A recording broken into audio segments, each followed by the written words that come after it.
The difference between the word toward and the word until can be crucial in your life. You don't have to walk toward success. You have to walk until you get there. And keep going. Your attitudes are what lead you to the life you have now. Your behavior is the way you spend your time, man. Stop complaining about your life. Take action, quit the job that doesn't value you, dude. Stop doing that, stop procrastinating. Wake up earlier, work harder. The responsibility to act or not act is entirely yours.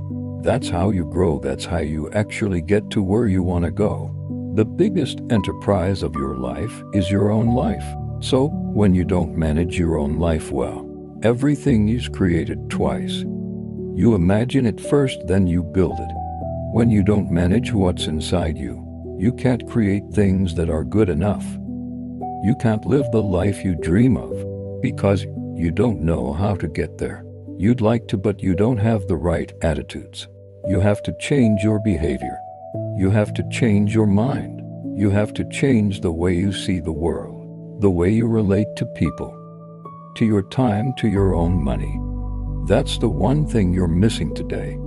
And you know why? Because you're negotiating with mediocrity.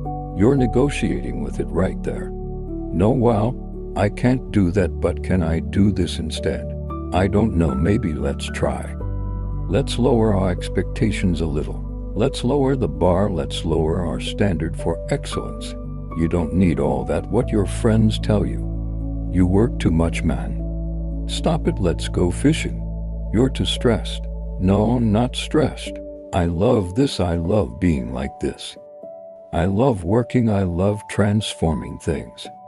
I love taking a place where there's nothing and building something. That's where I want to be. I don't want to negotiate with mediocrity. It's obvious the moment you start negotiating with mediocrity. Mediocrity shows up first point. It's not about whether you believe in the goal or not. It's about setting the goal and figuring out how to get there. The second thing is you have to believe you can get there. Otherwise, nothing works. Absolutely nothing works. So, when someone tells you that you're working too much, ignore them. Your brain wasn't built to make you a fulfilled, successful person, whatever that means to you. Everyone has their own definition of success. And that's fine. Your brain wasn't built for that. It was built to guarantee your survival, to make you save energy. And how do you save energy? For example, by losing focus. Some people have lost their focus right now. Your brain is built for that, to throw you back into your comfort zone. Your brain was shaped for that. So to get out of your comfort zone, you have to constantly force yourself to stay outside of it. That takes energy all the time. And your brain doesn't want you spending that energy. So you never get there, you always hit the ceiling. You think you are your mind, but you are not your mind. You are something above your mind. You just live inside it. And when you start to realize you're not your mind, that you're something above it, something you can't quite define, but that simply is you are. You are not your mind, you simply are.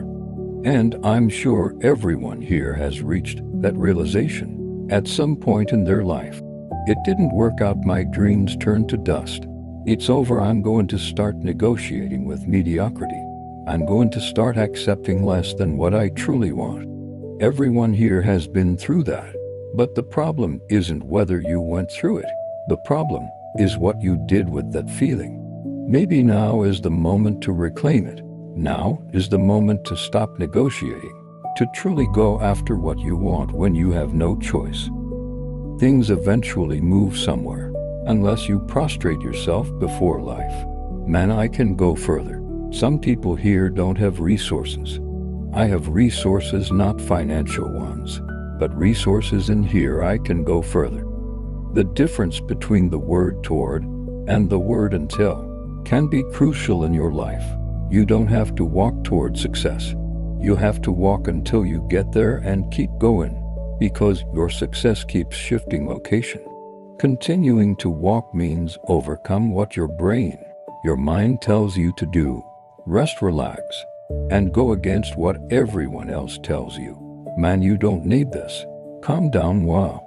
Your moving to fast life is a train. It's always moving forward, but it stops at some stations. The train starts out full, everyone eager but inside it. You have to work, you have to get into motion every day. Do things to keep that train moving. Keep the whole thing going forward. But then what happens? Some people reach the first station and get tired, so they get off. They stay there at that station and they never get back on. But the train keeps going, and there are still people inside who keep riding it. Then some people get off at the second station. Is that okay for them? That's fine. There's nothing wrong with that. She can get off, but if someone push her off, that's a problem. And sometimes you want to stay on that train. You want to keep growing. You want to find out how far you could go, how far your ability could take you. It can take you very far, I can guarantee you that. But someone puts you off or pulls you off, reaches inside and drags you out. And you're not happy, you're just there managing it. Most men live lives of quiet desperation. A lot of people here live in quiet desperation. It's not desperate exactly, but it's not good either. You're stuck somewhere in the middle just managing it. I had made a decision, and I wasn't gonna stop until I got where I wanted, because I had made that decision, and that's what I want to pass on to you. It's useless to learn any technique if deep inside you don't change, if you don't grow stronger in there every single day. But you know where you want to go. Nobody else knows. Nobody else knows where you want to go. Nobody, only you know that. And you have to build that on your own. That inner construction you build alone. It takes work, it's hard, but that's how it works. Try again. Do it again. Do it once more. Don't give up the fight. There are moments in life when a single decision matters so much that it alone defines the direction we're gonna take. You can't win every single one. You can't win them all. In some hardships and battles, we're gonna lose, but we won't lose the war. That's the great truth. But when it comes to the battles, we need to be prepared to deal with frustration, with losses, with damage, with adversity. Try again. Do it again. Do it once more. Don't give up the fight. This journey isn't made for the faint of heart, at least not when it comes to life. Yesterday was bad, and what did it leave behind? Unpleasant residue. But if I don't clear out yesterday's residue, well, Scripture says each day brings its own trouble. Yesterday's residue piles up with today's, and today's with tomorrow's, until you're pessimistic and negative, looking at life through the lens of failure, believing there's no success out there for you. I don't know how your yesterday was. Good or bad, it's over now. If it was good, it still wasn't good enough to let you live off it for the rest of your life. If it was bad, it wasn't bad or damaging enough to kill you. It's over, good or bad. Whether you were making a lot of money or nothing at all, whether you were healthy or sick, it doesn't matter how your yesterday was. That's why after an exhausting day, it's essential to wash your nets every single day. Take a few minutes, whether you're lying down, sitting or driving, I don't know, but set aside a moment to talk to God about the tangle of your emotions, about the things you wish had gone differently but didn't, and then move forward. I don't know what happened with your last job. I don't know what happened, but I need you to understand this. If you want to walk with Jesus, you receive strength from Him to keep going. Because the righteous live by faith. He doesn't turn back, he moves forward for the preservation of his soul. That's how it works, no matter how bad yesterday was. Lift your head up, wash those nets, and go out fishing again. Try again. Do it again. Do it once more. Don't give up the fight. The only thing worse than having no results is watching others have them. We are indeed in an evolving process, walking, growing, where real miracles begin. In your own personal life, the great challenge we're seeing around us is people who aren't prepared for adversity, for problems, for crises, for unpleasant words, for the versions of themselves that others describe, versions that aren't always comfortable to hear. When people talk about you, two things can happen. They might be speaking the truth, And when someone tells you the truth, you need to reposition yourself. Don't worry, just reposition. Or what they say about you might be a lie. The only way they can speak falsely of your mistakes is by actually lying about you. We need to understand and live through this. It's meant to make you a better man, a better woman. You know why. You need to face financial hardship and often go through periods of very few resources, so you can learn that the Lord's hand is in your favor, and so you can learn to manage things. But know every time opposition comes, we assume it's gonna destroy us. You know what the real problem? We want the experiences of people who do things we ourselves don't do. We want to live extraordinary things. But we don't do anything extraordinary ourselves. We want to live incredible. Taste is sensational. We admire other people's experiences, but we don't even stop to imagine what it takes to actually live them. All we know is that we're fragile, and that this other person must have some advantage we haven't discovered yet. That's why they get to live things we don't. But that's not how it works. We're here and the opportunity is for everyone. God doesn't have favorite children, but people leave this place, choosing to make different decisions than others do. And decisions create movements and reactions, either in our favor or against us. We need to look at our lives from a broader perspective. Some people get to experience very particular things simply because they're capable of doing what others don't, of positioning themselves the way others won't. You have to give yourself permission for that. You're the one who closes the door or opens it. Are you the one who closes or opens the door of your own house? Are you the one who closes or opens the door of your emotions? Yes, you're the one who does that.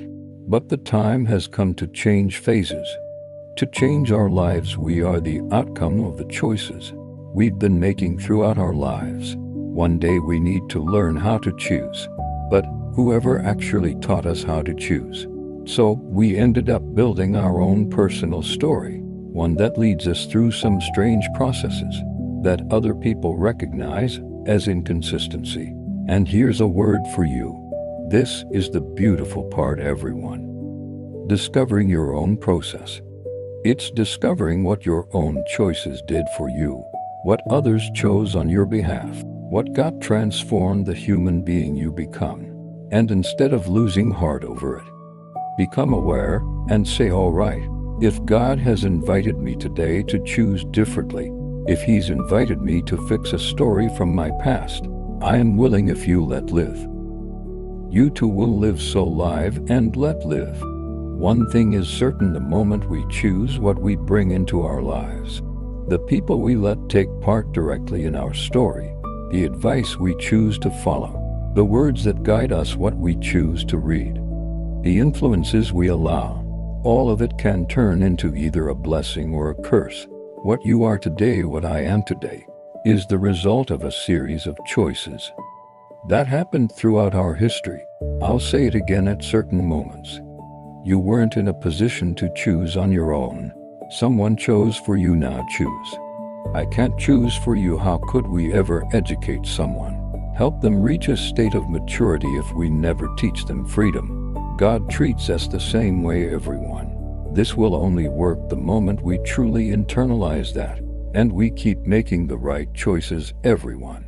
We are free people. I need to choose life in the small things. What you choose to bring into your life. Will it be a path of blessing or a path of curse? We keep choosing who gets to be part of our lives. How many times does destruction enter our lives simply because we chose the wrong person? And I'm not just talking about marriage.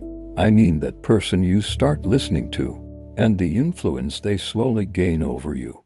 Look, respect. We need to respect everyone. There isn't a single human being in this life who doesn't deserve our respect, no matter how bad they may be, no matter how bad the life they lead. I always start from this principle because our humanity is the same, and we're all subject to the same mistakes. Be careful about what you choose as a value in your life. Be careful about the decisions you make. Be careful about the answers you give the world, about how you respond to reality. As a father, as a mother, be careful about what you choose.